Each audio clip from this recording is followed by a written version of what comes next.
ခန္ဒီသသောဝသတ္တသမနာနေသောတတနာကာလိနဓမ္မတာကိသဧတမင်္ဂလမௌတ္တမယနေ့မှာတော့အပိုင်း25ခန္ဒီဆိုတဲ့မင်္ဂလာရောက်ရှိလာပါပြီခန္ဒီသတိခန္ကြီးသည်၎င်းဩတ္တမံကောင်းမြတ်သောမင်္ဂလာမြည်ပါပေ၏တိခန္ကြီးဟာမင်္ဂလာတစ်ပါးဖြစ်ပါတယ်ဆရာကြီးတကုံဦးထွန်းမြတ်တော့စာဝတ်နေထိုင်ရခသိစိတ်ကိုချုပ်ထိန်တိခံလို့စာရနဲ့ပတ်သက်ပြီးဝတ္တာနဲ့ပတ်သက်ပြီးနေထိုင်တာနဲ့ပတ်သက်ပြီးစိတ်ကိုချုပ်ထိန်ပြီးတော့တိခံတဲ့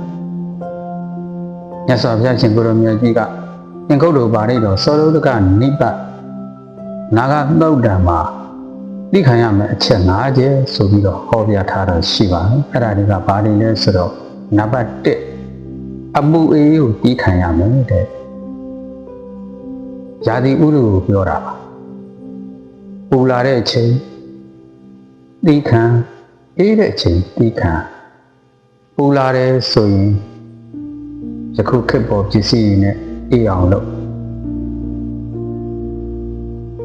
အေးနေတယ်ဆိုရင်နှွေးအောင်လုပ်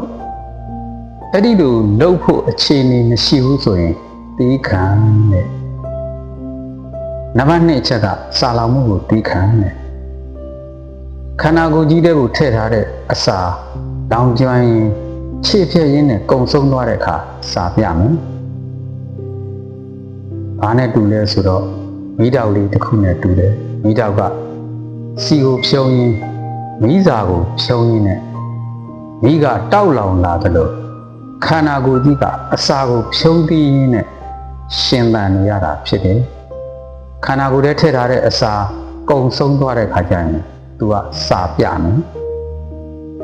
အဲ့ဒီစာပြတဲ့အစာလောင်မုတ်သိမ့်မှုကိုသိခံအခြားစာလောင်မုတ်သိမ့်မှုတွေကိုလည်းသိခံတဲ့နံပါတ်3ချက်ကဌာနမဂ္ဂတဝါဒတပတရိတပတဖတ်တာနာမဲ့ချင်းရင်လေးနေမွေကင်းပန်းတို့ကိုလည်းသိခံတဲ့ပိုးကောင်မွားကောင်လေးဆိုတာကိုယ်နဲ့ဆက်ဆက်ပြီးတော့ရှိတဲ့တိရစ္ဆာန်လေးတွေပါအဲ့ဒီပိုးကောင်မွားကောင်လေးရဲ့တန်ကိုလည်းသိခံလေတွေတိုက်တာနေတွေပူတာကိုလည်းသိခံရမယ်တဲ့နံပါတ်4အချက်ကပတ်ဝန်းကျင်ကအတူနေသူတွေကကိုယ့်ကိုကဲ့ရတာရှုံချဝေဖန်ကြတာစကားကြမ်းကြမ်းနေပြောတာယခုခေတ်မှာဆိုရင်တော့ဗလိန်းနာပဲပေါ့အဲ့ဒီလိုစကားတန်ကြမ်းကြမ်းတွေကိုလည်းသိခံရမယ်တဲ့ပတ်ဝန်းကျင်ကပဲဖြစ်ဖြစ်ကိုနဲ့အတူနေတဲ့သူတွေကပဲဖြစ်ဖြစ်ကိုယ်ကိုဝေဖန်မယ်ကဲ့ရဲ့မယ်ရှုံချမယ်ကိုကလောက်တာကောင်းနေဖို့ပဲလိုတာမဟုတ်လားပတ်ဝန်းကျင်ကအတူနေသူတွေကကိုယ့်ကိုကဲ့ရဲ့တာရှုတ်ချတာဝေဖန်တာပြစ်တင်တာစကားတန်ကြမ်းကြမ်းတွေကိုလည်းသိခံရမယ်တဲ့နံပါတ်5ချက်ကဥပ္ပန္နာနံဝေဒနာနံဝေယပါတိကနံဝေဒနာနံပဋိฆာတာယခန္ဓာကိုယ်ကြီးကဖောက်ပြန်ပြီးတော့ဝေဒနာစိုးတွေဖြစ်လာတာကိုလည်းသိခံတဲ့ခန္ဓာကိုယ်ကြီးကဖောက်ပြန်ပြီးတော့ကြမ်းတမ်းတဲ့ခက်တန်တဲ့လူးလိမ့်အော်ဟစ်နေရလောက်ဝေဒနာစိုးတွေတစ်ချိန်မှာဖြစ်လာအောင်ပါခုကဓာကြီး၄ပါးညီညွတ်မြတ်တာနေလို့နေနိုင်နေတာတစ်ချိန်မှာဖောက်ပြန်လာအောင်ပါ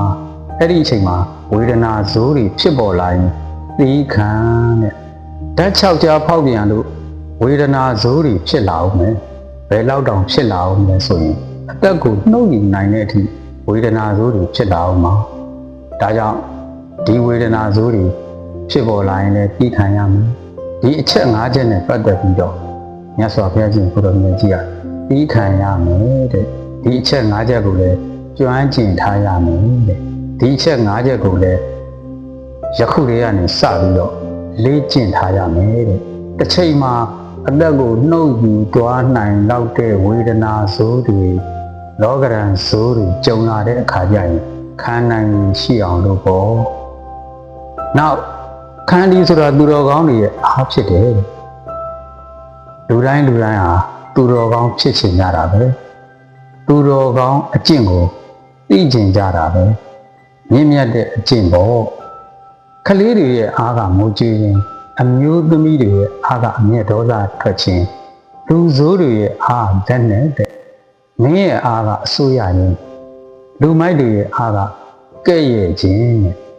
ကဲ့ရဲ့တဲ့လူတွေယနေ့ဆိုရှယ်မီဒီယာမှာ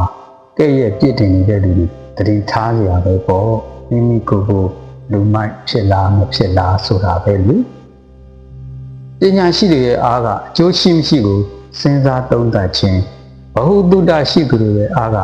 အဖန်ဖန်စင်ကျင်ခြင်းသူတော်ကောင်းတွေရဲ့အားကတိခံခြင်းလို့မြတ်စွာဘုရားဟောတာမင်္ဂလာဆိုတာပိဿုပန်တန်တရားနှစ်ဖြာကြီးပွားကြောင်းချမ်းသာကြောင်းအောင်မြင်ကြောင်းဖြစ်ပါတယ်ဒါကြောင့်ယနေ့မှစပြီးတော့မိမိတို့အောင်မြင်လို့တဲ့လူကြီးပွားလို့တဲ့လူချမ်းသာလို့တဲ့လူကမင်္ဂလာတစ်ပါးနဲ့အညီသီးခံရင်ခန္တီစားဆိုတဲ့မင်္ဂလာတစ်ပါးနဲ့အညီသီးခံရင်မှုကိုပြုလုပ်ကြပါစို့